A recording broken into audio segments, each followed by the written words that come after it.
और यह ध्यान रहे, विद्या 4 चीजें चाहती है: अध्ययन, अध्यापन, अभ्यास, व्यवहार। लिख लो कागज पे। विद्या 4 चीजें चाहती है: अध्ययन, अध्यापन, अभ्यास, व्यवहार। तो जो विद्या केवल अध्ययन हो गया, बस अब पढ़ तो लिए, डिग्रियां मिल तो गई, कन्वोकेशन हो तो गया हमारा, अब पढ़ाएंगे हम शिक्षक होकर। और सत्य यही है कि जितने भी अच्छे शिक्षक हैं वो पढ़कर ही पढ़ा सकते हैं। जो पढ़ना नहीं जानता वो पढ़ा नहीं सकता। हायर स्टडीज जो करा रहे हैं, जो बहुत ही, जो सचमुच की जो वो फैकल्टी हैं, उनके पास जाओ तो सही, स्टूडेंट क्या पढ़ता है? जो फैकल्टी के पास तैयारी है, जो डीन के पास तैयारी है, जो प्रोफेसर के पास तैयारी है, जो पीएचडी के गाइड हैं, अथवा जो सच में ही एक क्लास लें, एक पेपर पढ़ें और आर पार कर देते हैं, वैज्ञानिक बना देते हैं और सारे के सारे वातायन खोल देते हैं। एक पेपर पढ़ते हैं वो, और उस एक पेपर को पढ़ने के लिए कई बार उन्हें कई साल लग जाते हैं। अध्ययन, अध्यापन, अभ्यास, व्यवहार। 100 पुत्रों की हत्या कर दी विश्वामित्र ने, वशिष्ठ के 100 बेटों की हत्या कर दी। और एक दिन एक रात वो खड़क लेकर और वशिष्ठ की हत्या के लिए भी आए, नग्न तलवार हाथ में, पूर्णिमा, पुष्कल चंद्र। सहसा अरुंधति चहक गई। उन्होंने कहा, हे स्वामिन, इतना अद्भुत परिवेश, इतना पवित्र परिवेश, इतना अनुपम उदात्त परिवेश कभी अनुभूत नहीं हुआ। हमारा आंगन चहक रहा है। यह सच है कि यह सौम पर्याय है, चंद्र की प्रत्येक कलाओं में सौम छुपा है, पर आज तो सौम प्रपात बन गया, झरझर कर धरती पर आ रहा है, झरने की तरह। शीतल मंद पवन यहां निरंतर बहती है, पर आज की पवन के स्पर्श में अमीय स्पर्श है। इतना निर्भांत चित्त मेरा कभी नहीं बना। आंगन की धूल को माथे से लगाऊं मैं, और मेरा घर ही एक बहुत बड़ा धाम और तीर्थ बन गया है। हमारा ये आश्रम, इससे पहले कभी अनुभव नहीं हुआ ऐसा। ये क्यों ऐसा हुआ है बड़ा अनुभव? तो वशिष्ठ ने कहा, और विश्वामित्र तलवार लेकर छिपकर खड़े थे वार करने के लिए।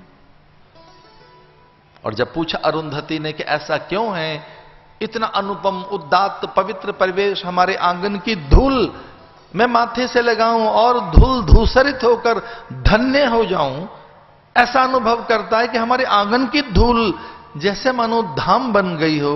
ऐसा क्या हुआ हमारे आंगन में आज?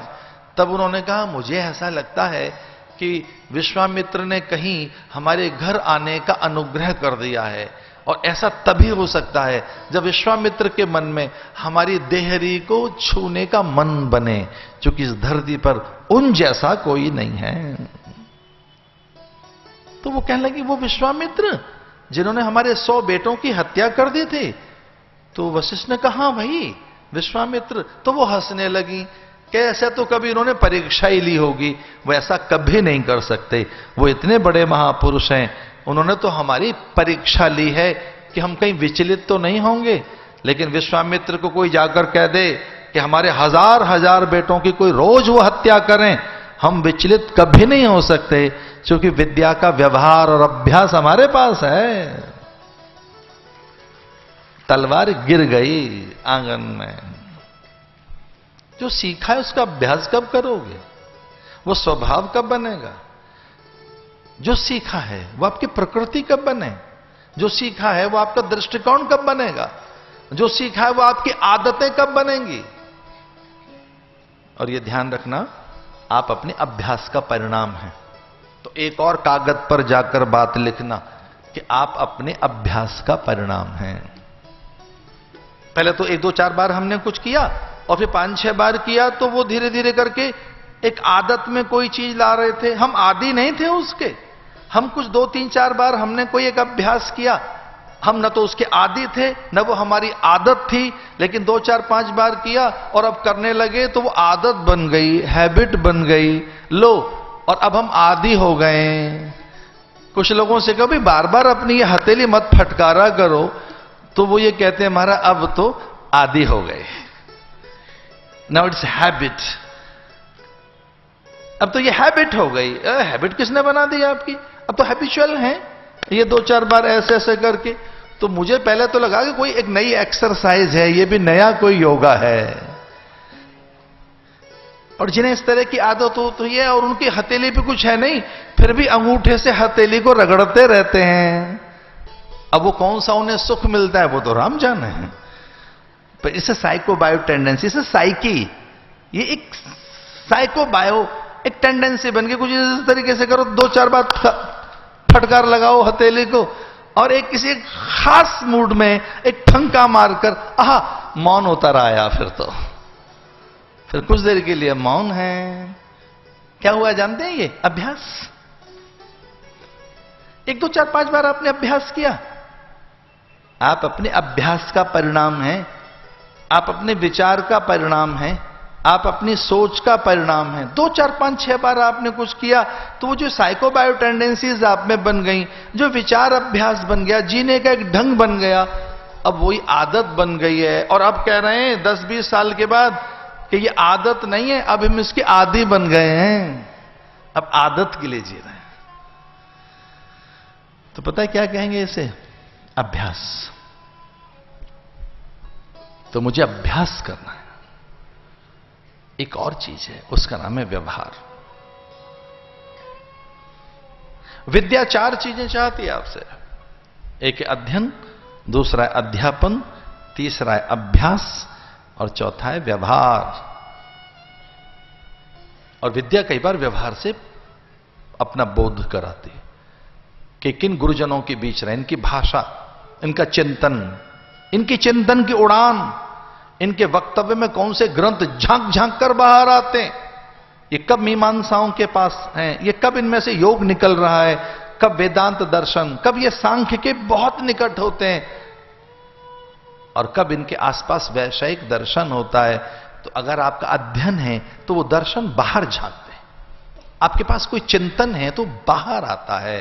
क्योंकि एक विशेष प्रकार के कुल में आपके संस्कार गढ़े गए होते हैं। एक ये कुल जिस कुल में आप पैदा हुए, एक गुरु का कुल, और उसे गुरुकुल कहते थे।